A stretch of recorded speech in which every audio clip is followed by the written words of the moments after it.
14 წლის გახდიცეს და თითქოს დიდი ხარ შემხდები ჩამივლი გვერდს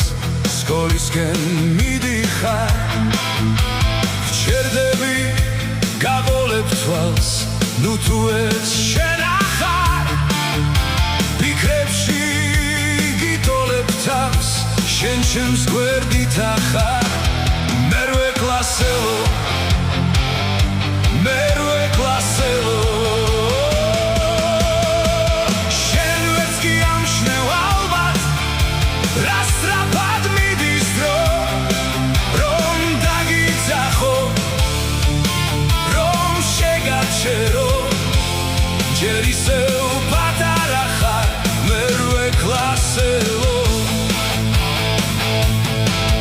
თითქოს ორივე ჩვენ მივდივართ სკოლიდან და ბოლოს არის ხმა გაისმის შორიდან თითქოს ეს ქუჩები ზღაპრულად ირთვება